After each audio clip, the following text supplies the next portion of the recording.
Bonjour, bonjour chers co-créateurs, co-créatrices, une vidéo pour vous parler du coming out spirituel parce que certains d'entre vous, vous avez besoin d'un peu d'explication par rapport à ce terme-là, vous en entendez parler de plus en plus.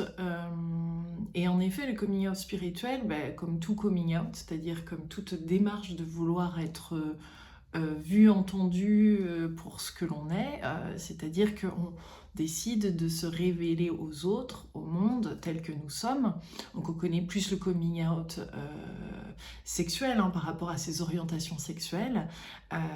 Et là, je parle ici de coming out spirituel qui consiste à partager avec son entourage, ou avec des personnes, de dire tout simplement la manière dont on vit notre vie, non pas des croyances, mais vraiment une façon de vivre au quotidien qui là implique pour le coup l'invisible, le visible. Alors certaines personnes vont le vivre à plein de niveaux différents, donc bien sûr que le coming out va être par rapport à là où on en est. Mon premier coming out spirituel a été plus autour de la loi d'attraction, donc qui dit que nos pensées créent notre réalité. Et puis petit à petit à ça s'est ajouté d'autres expériences telles que le chamanisme, des thérapies de toutes sortes, énergétiques, l'énergétique, la médecine de l'habitat, plein de choses qui font que en effet le monde s'agrandit, en fait le terrain de jeu s'agrandit. Et c'est vrai que c'est inconfortable, on va dire, de faire un coming out. Moi je l'ai fait par vidéo parce que j'avais pas le courage de commencer à en parler à mon entourage comme ça. Alors peut-être que je ressentais également que j'allais pas être entendue, parce qu'il y a une réalité, c'est que tant que la personne n'a pas vécu un état de conscience, une ouverture de conscience, c'est vrai que c'est très difficile d'aborder ce sujet-là. Donc ça fait qu'on peut être jugé, critiqué, mal compris. Les gens autour de soi peuvent prendre peur de ce qu'on devient, de l'influence que d'autres ont sur nous. Ils commencent à croire que l'on peut être manipulé, que l'on peut être que vraiment que ça peut être pour les simples d'esprit, ou qu'on n'est pas normal, qu'on n'est pas... Parce qu'on sort de la norme, on est d'accord que quand on fait un coming out, on décide de se révéler, de s'ouvrir, donc c'est quelque chose de très vulnérable et qui n'est pas en même temps qu'on peut faire responsablement, donc en se protégeant aussi et en étant conscient de ne pas avoir toutes ces attentes aussi vis-à-vis des personnes qui sont en face, et d'oser dire ce que l'on ressent. Alors moi, pour l'avoir vécu, comme je disais, à travers des vidéos, et puis petit à petit, à travers mes parents ou des amis, la famille, etc., euh,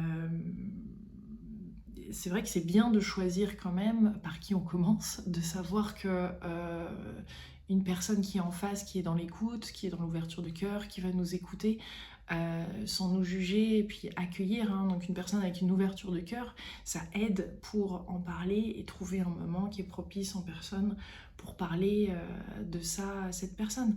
C'est pas une façon de convaincre, c'est vraiment juste une ouverture. Des fois, c'est difficile de trouver les mots. Avant tout, ça demande vraiment du courage, de se sentir bien, aligné avec son choix, et de partager une expérience qui a été peut-être révélatrice, sans trop bousculer, j'ai envie de dire, l'autre. Mais on le fait, bien sûr, pour nous tous, la plupart en tout cas, ça s'est fait maladroitement, parce que on est sans puisque c'est les débuts, des fois on n'a pas une grande comment dire, expérience qui fait que dans le coup on est sur ce chemin, il y a quelque chose qui nous appelle et on a envie de vivre les événements différemment avec ce prisme-là et cette ouverture-là. Mais des fois on l'explique et on le dit maladroitement, et surtout, enfin moi personnellement, quand je me retrouve en face de quelqu'un avec des arguments, c'est vrai que dans le coup ça déstabilise, parce que c'est pas de ce point de vue-là que ça peut être entendu. Donc il faut vraiment choisir des gens avec qui on va pouvoir en parler, qu'on va se sentir à l'aise sans se brusquer. C'est un peu comme un bébé, un enfant, je veux dire. On le coucoune, c'est une part de nous qui s'ouvre au monde. Moi, j'ai décidé de le faire en vidéo parce que, et dans mes livres, avant même de pouvoir en parler en personne, parce que je l'ai fait auprès de certains amis et certaines personnes, mais de manière plus générale, parce que c'était ma façon de... C'est venu comme ça naturellement, et ça me mettait, on va dire, plus à l'aise, ou en tout cas je me disais, je vais pas mettre dans l'inconfort l'autre personne ni moi, et ça va aller là où ça doit aller. Alors je vous raconte pas bien sûr ce qui a pu être dit, ou en tous les cas une certaine chose que j'ai pu entendre après coup, hein. Mais c'est vrai qu'on se rend pas forcément compte en plus quand on le fait, quand on le dit. Donc c'est vrai qu'on s'expose à la critique, on s'expose à des personnes qui ne vont pas très bien comprendre ce que l'on vit parfois. Une fois de plus, il y a quelqu'un d'ouvert et d'intelligent qui écoute et qui veut notre bien, bien ça va être entendu. Il n'y a vraiment rien à pousser dans ces cas-là ou à essayer de convaincre, c'est simplement un partage d'expérience. Et c'est vrai que c'est quelque chose, la spiritualité, qui se vit dans le concret, dans l'expérience, et que c'est vrai qu'il y a des livres qui vont révéler certaines choses et qui vont faire qu'il y a une ouverture, mais après, c'est dans le quotidien de le vivre, et vivre des synchronicités, et poser des intentions, et pouvoir visualiser et réaliser ses rêves, et mieux se comprendre, et de découvrir sa mission de vie, et de le vivre au quotidien, et de vraiment d'être heureux, d'avoir du bonheur. Finalement, au final, les gens s'en aperçoivent autour, et à un moment, ils viennent te dire, mais qu'est-ce que tu rayonnes, qu'est-ce qui se passe chez toi, qu'est-ce qui fait que, je veux dire... Et finalement, c'est les autres à un moment qui viennent vers nous, peut-être pour des conseils, ou parce qu'ils voient qu'il y a quelque chose de changé.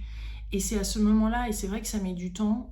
Moi, je peux dire que à travers mon dernier livre, Rêver sa vie en couleur, c'est vraiment mon premier vrai coming out. Alors, ça paraît un peu fou parce que j'ai commencé mes vidéos en 2006 aux États-Unis, donc on est en 2021 quand je enregistre cette vidéo.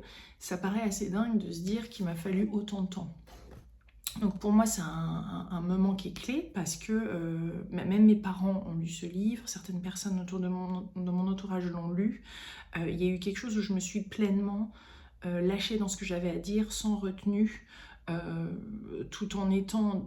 Ça peut être tout à fait audible par tout le monde, mais j'ai voulu vraiment aller jusqu'au bout de certaines expériences que j'ai pu vivre, et ce que je vois, chose que j'ai répertoriée selon des couleurs. Mais il y a des expériences dont j'osais pas parler, ou voilà, des transformations, l'éveil, de nommer vraiment tout ça avec les vrais mots d'ouverture de conscience, d'éveil, que j'avais peut-être pas fait autant que ça avant. Et pourtant, je me révèle depuis, avec les milliers, j'allais dire les centaines, mais non, c'est des milliers de vidéos, et notamment les interviews que je peux faire de personnes qui sont autour de ces sujets-là. Et c'est pour ça que j'avais envie aussi d'interviewer des gens, pour que ces pépites, ces interviews puissent partir aux quatre coins et aller là où elles doivent aller, sans imposer ça, parce que je ne crois pas à ce qu'on doit l'imposer, mais vraiment de s'autoriser à en parler. C'est vrai que dans le coup, il peut y avoir des réactions bizarres, il peut y avoir des gens qui flippent de la transformation qu'on est en train de voir, et c'est leur propre peur après, etc., qui sont en train de projeter sur nous, et ça demande énormément de confiance, de recul, pour pouvoir en effet le partager sereinement, et savoir qui on est, et voilà. Et c'est pour ça que moi je dis que mon coming out commence à pleinement se réaliser là, et se finalise enfin, et ça met du temps,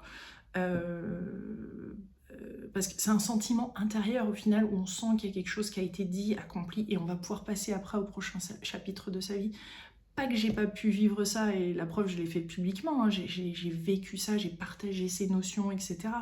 Mais dans sa globalité, avec son entourage, avec sa famille, etc., avec tout ce que ça peut engendrer, hein. Moi, ça a engendré des tensions, des incompréhensions, voilà, plein de choses. Et à un moment, on se dit, mais non, il y a quelque chose de lumineux en moi, qui a envie de s'exprimer, et qui s'exprime, et qui le vit de manière... globale dans ma vie, et j'ai envie de partager ça avec aussi les gens que j'aime, et leur demander de me respecter par rapport à mon opinion. Et moi, c'était ça le souci, c'est que je me respectais pas des fois par rapport à justement pouvoir pleinement diffuser ça, et être ok avec le retour aussi qu'on allait me faire par rapport à ça. Voilà, clairement, je me suis aperçue après coup qu'il y a des amis qui s'intéressent pas du tout à ça et qui ont mis vraiment de côté, voire même. Donc là, il y a des ajustements à faire par rapport à ça, parce que d'un coup, il y a une fermeture qui se passe, alors qu'on peut tout à fait être là aussi, tout comme ce qui se vit en ce moment, d'avis différents et pourtant totalement cohabiter et co-créer quelque chose de tout à fait coloré, merveilleux, où ça fonctionne. Mais il faut cette ouverture et cette envie de partage, cette envie, cette écoute réciproque. Et puis je le vois que ça sert pas à grand chose de rentrer dans les arguments en fait. C'est vraiment juste une ouverture et une écoute qui fait on peut vraiment échanger sereinement. Et je dois dire qu'on reconnaît facilement ceux qui ont fait leur coming out. Dans leur manière de parler, il y a des termes, etc., qui fait qu'on va voir qu'on va pouvoir aller plus loin dans cette conversation avec la personne. Sinon, moi, même pourtant, avec ces interviews, les livres et tout, c'est pas un sujet que j'aborde au quotidien. Pas si je ne sens pas en face une certaine ouverture. Euh, Parce que ça m'intéresse pas d'aller avoir ces conversations avec des gens, voilà, parce que j'ai pas envie de convertir tout simplement, parce qu'il n'y a rien à convertir, c'est juste des personnes qui pensent qu'on essaie de les convertir, alors qu'en fait il y a un enthousiasme de partager, on a envie de partager bien sûr ce qu'on apprend et ce qu'on voit et ce qu'on expérimente, alors une fois de plus des fois maladroitement, mais c'est fait avec le cœur, avec une envie de partage. Moi, je me suis vue dans les toutes premières expériences spirituelles que j'ai pu vivre, aller un peu trop. J'étais tellement excitée en fait par cette nouvelle perspective que c'est vrai que je m'aperçois maintenant que j'avais été un peu fort avec mon entourage et c'est pour ça que je suis revenue après vers ces vidéos. Voilà, c'était les premières, c'était pas tant spirituel, si je parle des premiers pas à m'ouvrir dans le développement personnel plutôt que spirituel. Où là, en effet, je l'avais abordé avec mon entourage pour débloquer certaines choses de mon passé, etc. Et là, il y avait eu quelques incompréhensions, et puis petit à petit, je m'étais ouvert vers la spiritualité et d'autres choses. Bon, très tôt, de toute façon, j'avais été ouvert à ce sujet-là par mon papa, mais il y avait une vraie séparation entre la manière dont ma mère fonctionnait et mon père, et voilà, et puis la société fait que aussi on était un petit peu avant moins libre de s'exposer. Donc maintenant c'est une chose courante et je le savais de toute façon il y a 10-20 ans que c'était quelque chose qui allait devenir, que les gens allaient y venir et qu'on allait s'ouvrir vers ça. C'était pour moi une évidence, tout comme il y a d'autres évidences en ce moment qui sont à vivre et là aussi qui ne sont pas mainstream et qui peuvent être pointés du doigt et qui peuvent être jugés et qui peuvent être... Donc je suis heureuse d'avoir vécu ce coming out spirituel et cette sensation de ne pas être par moments vue pour vraiment qui on est, de pas avoir l'approbation générale, d'avoir des critiques, d'avoir des opposants, d'avoir des choses comme ça. Et pour moi, le mieux qu'il y a à faire dans ces cas-là, c'est vraiment de laisser passer, de passer son chemin, j'ai envie de dire, de continuer, d'avancer. Et puis à un moment, parfois ces gens-là viennent vers nous et disent mais qu'est-ce que t'as vécu? Qu'est-ce qui s'est passé là? Il y a un truc... T'as l'air vachement plus heureuse et plus belle, plus épanouie qu'il y a quelques années. Tu peux me dire ton secret? Donc voilà mes délicieux co-créateurs, je voulais partager ça avec vous parce que c'est vrai que c'est une question qui revient dernièrement, puisque j'ai énoncé ce terme-là et dans ce livre-là d'ailleurs, je vais pouvoir mettre un extrait en dessous de cette vidéo, le passage qui concerne ça, et aussi dans ma vidéo sur si j'étais vaccinée ou pas, et par rapport à cette réponse-là que je donne dans cette autre vidéo.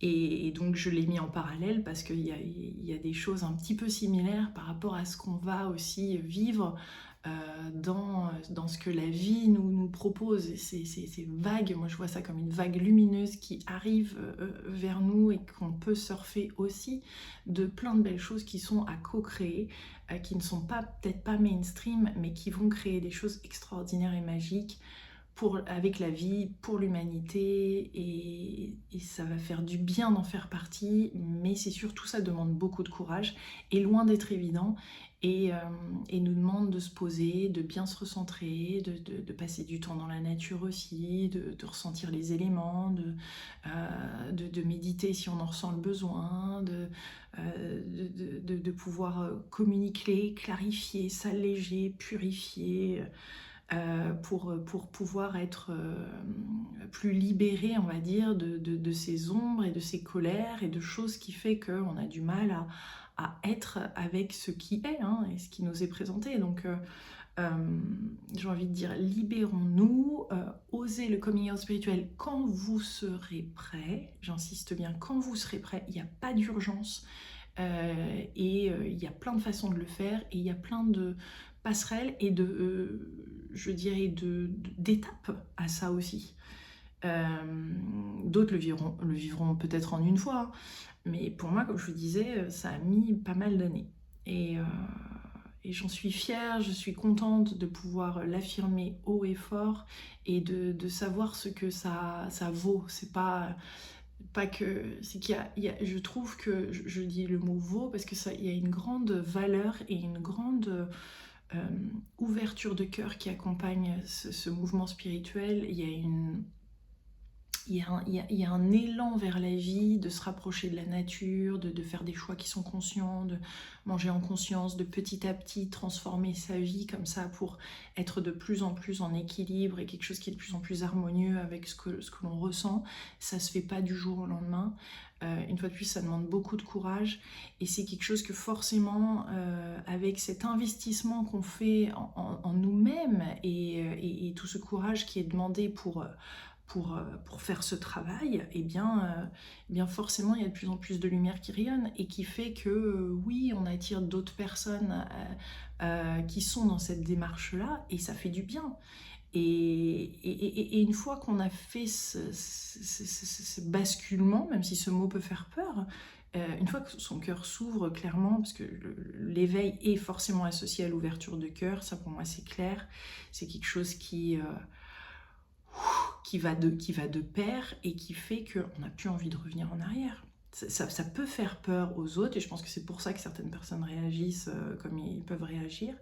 Alors qu'en fait, quand on a une ouverture et qu'on a envie de vivre encore plus librement et pleinement, euh, on n'a pas envie de revenir en arrière puisqu'on voit comment on vivait avant et qu'en fait il y a une ouverture en plus et un bonheur et une envie d'aller de l'avant et de créer une vie qui nous convient, etc., qui est vraiment belle, et je trouve très saine, et non dogmatique, et ouverte, et qui forcément aussi s'enrichit de pas mal d'expériences, donc avec le recul et avec les expériences, comme tout sujet, hein, avec les choses qu'on va un peu moins bien faire que d'autres, etc., où on va faire quelques erreurs, pas fautes, mais erreurs. Petit message à Valérie Tartara par rapport à l'épigénétique là-dessus. Non, mais clairement, petit à petit, ces erreurs-là, on apprend, on progresse, on évolue, et ça, c'est bon. Ça donne vraiment beaucoup, beaucoup de joie, et ça permet de vivre aussi une vie haute en couleurs, qui nous rassasie, j'allais dire, qui nous, en tout cas, nous nourrissent l'âme, qui, comme dirait François de Witt, nous fait ronronner notre âme, qui fait ronronner notre âme et qui nous donne encore plus envie de vivre avec cet élan. Et voilà, une fois de plus, il y a des changements qui accompagnent ça, il y a des choix de vie forcément qui vont être petit à petit différents, un travail qui va peut-être être différent, des amis qui parfois on perd sur la route parce que il n'y a pas l'ouverture de chaque côté, etc. Et voilà, ça fait partie, ça n'a pas à en faire partie, on n'a pas à perdre des gens en cours de route, mais malheureusement, il y a des fois où c'est une réalité qu'il y a quand même de nombreux changements qui s'installent, qui n'ont pas, une fois de plus, à changer brutalement et du jour au lendemain, mais des changements qui nous font du bien et qui fait qu'on est de plus en plus nous-mêmes. Et ça, c'est top, parce qu'on a un truc unique en nous, chacun d'entre nous, et quand on ose s'exprimer de cette façon-là, dans le coup, on n'a plus besoin de se comparer avec les autres, puisqu'on a quelque chose d'unique, on a chacun notre place, et c'est merveilleux, parce que dans le coup, notre créativité est bien plus profonde, s'exprime librement, et ce qu'on va faire est unique, et beau, et contribue à quelque chose de plus grand. Et en ça, c'est très très satisfaisant. Et voilà, voilà, chers co-créateurs, co-créatrices, je voulais faire cette petite vidéo donc sur le coming out spirituel. Et je vous embrasse très très fort et je vous dis à bientôt. Bye bye. Ciao.